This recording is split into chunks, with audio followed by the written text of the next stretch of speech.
সতীৰ্থ মন্ত্ৰীয়ে পত্ৰ লিখিলে কেন্দ্ৰীয় বিত্তমন্ত্ৰী শ্ৰী নিৰ্মলা সীতাৰমণ কেন্দ্ৰীয় পথ পৰিবহণ মন্ত্ৰী নীতিন গাডকাৰীৰ পত্ৰ প্ৰেৰণ নিৰ্মলা সীতাৰমণ স্বাস্থ্য বীমাত GST আৰোপ কৰাক লৈ অসন্তুষ্ট নীতিন গাডকাৰী 18% GST আৰোপ কৰা আছে স্বাস্থ্য বীমাত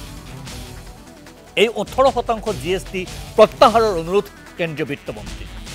জীৱনৰ অনিশ্চয়তাক লৈ কৰ আৰোপ কৰাত একমত নহয় কেন্দ্ৰীয় মন্ত্ৰী নীতিন গাডকাৰী বয়োজ্যেষ্ঠ ব্যক্তিৰ বাবেও এই কৰ গ্ৰহণযোগ্য হ'ব নোৱাৰে পত্ৰৰ যোগে এই মন্তব্য প্ৰকাশ কৰিলে কেন্দ্ৰীয় মন্ত্ৰী পথ পৰিবহণ মন্ত্ৰী নীতিন গাডকাৰীয়ে পুনৰ উল্লেখ কৰিব বিচাৰিছোঁ যে 18% GST আৰোপ কৰা হৈছিল আৰু কেন্দ্ৰীয় পথ পৰিবহণ মন্ত্ৰী নীতিন গাডকাৰী স্বাস্থ্য বীমাত আৰোপ কৰা এই 18% GSTক লৈ অসন্তুষ্ট আৰু স্বাস্থ্য বীমাৰ পৰা এই 18% GST প্ৰত্যাহাৰ কৰিব লাগিব বুলি কেন্দ্ৰীয় বিত্তমন্ত্ৰী নিৰ্মলা সীতাৰমণলৈ পত্ৰ লিখিছে নীতিন গাডকাৰীয়ে তেখেতৰ যুক্তি যে জীৱনৰ অনিশ্চয়তাক লৈ কৰ আৰোপ কৰা উচিত নহয় বা সেই ক্ষেত্ৰত তেখেত একমত নহয় এতিয়া পৰৱৰ্তী সময়ত কেন্দ্ৰীয় বিত্তমন্ত্ৰী বা কেন্দ্ৰীয় চৰকাৰে প্ৰধানমন্ত্ৰীয়ে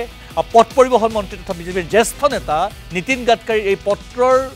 প্ৰতি কি ধৰণে গুৰুত্ব দিয়ে সেয়া লক্ষণীয়